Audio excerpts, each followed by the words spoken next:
Good afternoon, ladies and gentlemen. I am Astro Zerg from YGG Gaming. Today, I'm going to show you the basics of dropping with a Warp Prism.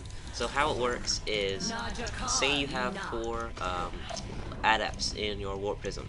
So one way you can do it, drop, is by hitting D and clicking on the ground anywhere, and this will drop your adepts right where they are.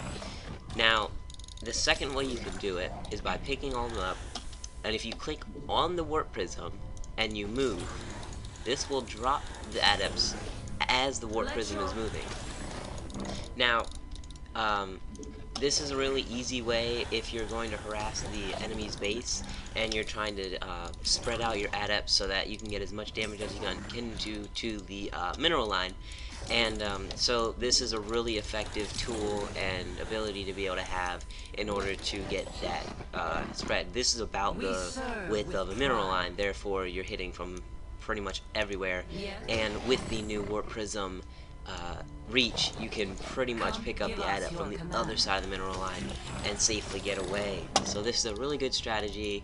I suggest using it all the time. I'd suggest the second strategy with the moving while dropping over the regular just dropping about 99% of the time. So the second type of drop you can do is with the Medevac. So say you have these Marines, and so it's the same thing as with a Warp Prism, and you're going to hit D and drop, and you instantly, well, hopefully you drop. These guys are lagging. There we go. So you instantly drop your Marines as you're going around. Now with the boost, you can move faster, and you can get a separation of your units as you're dropping them, so it moves them out really far. Or you can just simply drop them right down. So with a Medevac, the only thing that's different than a Warp Prism is there's less range and you have to be pretty much right under it, but you do get boost, which allows you to move a lot faster for 6 seconds in order to get away from enemies or something like that. Now the last type of drop, the last type of common drops at least, is the Overlord and Zergling drops. And hope if I had the actual drop ability. But if you have Vengeful Stacks, your Overlords, or sorry, if you get mutate Vengeful Stacks, and as you can see here, it takes 12 seconds, then what you can do is you can get Banelings and Zerglings right into the person's base and drop them right onto the mineral lines, and you'll see in a second.